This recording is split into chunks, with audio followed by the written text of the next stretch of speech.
Eh bien là, on va parler du grand-père, parce que le grand-père, à moi, c'est un bonhomme qui était comme moi, et il aimait bien les histoires, et il s'appelait Pierre, mais on l'a toujours appelé Didier.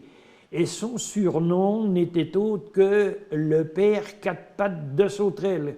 Comme il disait, sacré quatre pattes de sauterelle. Eh bien voilà, une histoire que je vais vous raconter vient un petit peu de l'histoire des trains. Les trains, à l'origine, voyez-vous, dans les années 1700-1800, au début des trains. Saltait dans le temps, mon grand-père, il voyageait dans ce vagabond, là où je ne pouvions même pas faire ses petits besoins à l'occasion. Il se tassait une bonne douzaine en quelques casse-croûtes dans les peignets. Des maigrillots, des grosses bédaines et des fumelles, elle faisait que de loucher. Mon grand-père, en ses drouillères, avait pris le train pour Châteauroux, quand vous voulez, histoire de se dégourdir les fesses et puis d'aller faire un bon placement. En face de lui, Micoumin Prince, un gros notaire de notre province, il était plongé dans ses papiers. Il y avait aussi deux fumelles, elle avait mis une tape sur le genou, elle sortait d'une fincelle, un vrai ragaume, un fromage mou.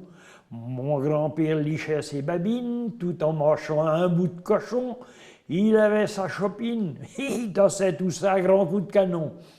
Plus loin, un ramasseur de volaille, il chicotait en son couteau des dents qui étaient crottées de monhaille. Les drouillères suçaient des prugnots. Mais v'là-t-il pas qu'une fumelle qu'elle avait mangé bien plus que son sou, a dit je le vends comme une coimelle, je vais jamais retenir le tout. Oh, ça fait rien que fait mon grand-père.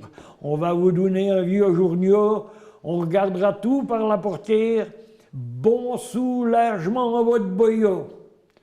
Ça sentait pas la rose, mais quand vous voulez, il faut que la chose se passe au mieux sans trop d'aria. Quand elle a eu fini, elle entortille le petit paquet dans le journaux et voilà qu'elle goupille de le jeter par le carreau.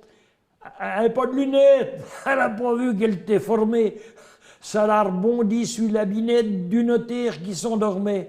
Oh, Jean-Marie, dit mon grand-père, il était tout emmouscaillé. Et sa barbe, elle ressemblait à cette affaire que je nettoyons les cabinets. Ah, il s'est fâché tout rouge, c'est manière de dire, parce que c'était plus jaune que rouge. Enfin, c'est mon grand-père qui a eu le fin mot de la situation. Il a débarbouillé le notaire en du vin blanc, et puis son torchon.